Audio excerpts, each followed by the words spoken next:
Well, it is obvious now that the usual three playing behind closed doors is not working. It's not working at all. It's not working. They have to go. If you find 1 million, they'll go to their governor, blackmail and get the money and get the money and pay. Points. But when you deduct 3 points and 3 goals, then you send it right to all this rubbish will stop. But what we shouldn't stop doing is the fans' education. And the media needs to work with the league management company, work with state football associations, work with the supporters clubs. You see a lot of supporters club banners right there in Bauchi before the assistant referee was. Not just that, these characters are not fans. These are criminals. Yeah. These characters are not fans. They are not supporters. Supporters will support their club through thick and thin. They will drum, blow the trumpet, and sing, names of their players. But these are criminals, well known to the clubs. And, the hammer should fall on the clubs. Okay, Sports Tonight on Channels Television.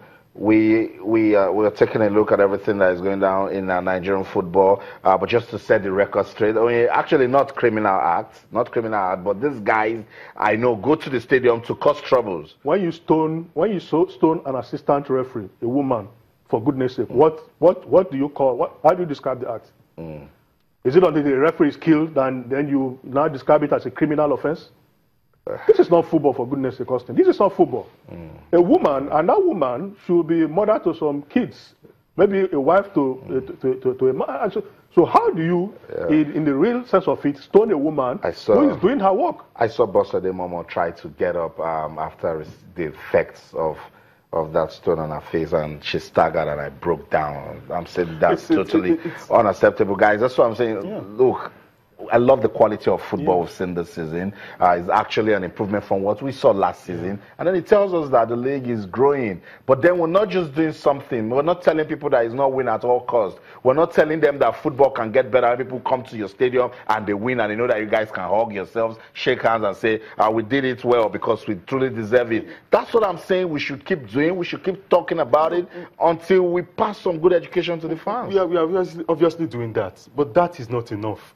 First of all, there is need to enforce certain standards. You just mentioned the proximity, between the fan and the post. All these are things that they should be in their stand, they should be in their seats. There should be enough security. It's not just enough to educate people. You can educate people when they are stubborn. They are naturally stubborn, irrespective of what you say. And also, you have to increase the consequences of the action by ensuring that maybe if you start deducting points, it will give them a second thought, because they are very passionate fans. They wouldn't want their action to cost their team 3 points and probably relegation. So if you increase the implication, the consequences of the action, it will force them to file in line. But to just leave it that way and expect education to effect the necessary changes, it might not work, because people are naturally recalcitrant. They are just stubborn, and they will continue to be stubborn until you enforce the law and make sure that they comply to it.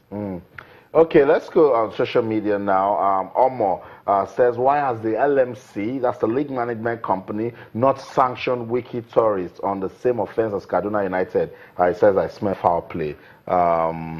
Yeah, he has a point, but for Wiki, we brought out the suspects, and instead of being remanded in prison. That's not enough. That's not enough. That's not enough. You must send the right signal. You have paraded some people. Are these the real characters? Why has this trend continued? Because the LMC has adopted a slap in the wrist approach. You have to wield the hammer on these clubs. Football grounds are not theater of war. So these players have traveled, far distance to come and play the game. So you have to give them a fair playing ground to exhibit what they have in store. And for the match officials, how will you brutalize a woman, for goodness sake, for doing her work as an assistant referee? So what crime has she committed? So I think the LMC must come hard on this club, so that to send the right signal. We must, as a matter of fact, provide more security around our officials, because it's even continued after the match.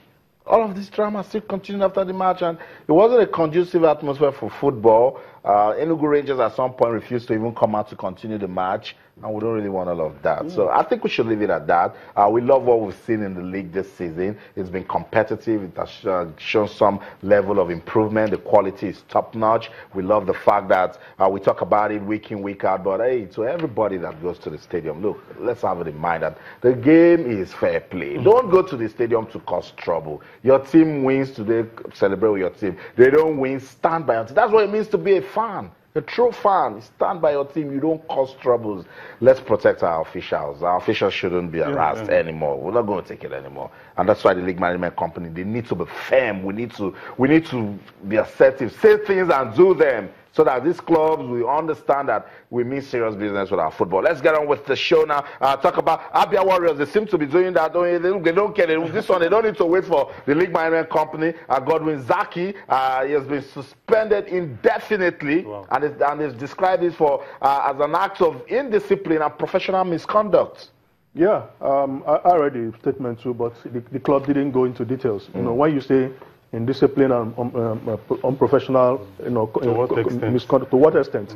What exactly did the player do? You know, for a player who has played abroad, Zaki has played in Cyprus. He came back, joined the Abia Warriors, and he started very well when the season began. But along the line, I think the goals dried up. But for what he has done, maybe for inexplicable reasons, but Abia Warriors are battling relegation, and they really want to send the right signals to all the players. So that might have informed the decision they took, to sanction the player. That's why we'll continue to monitor that situation coming from Abia Warriors Sports tonight on Channels Television. We'll go on a quick break now. When we come back, we'll talk about AGK Ozone here. Touch base with the Chan Eagles. Don't go anywhere. Stay.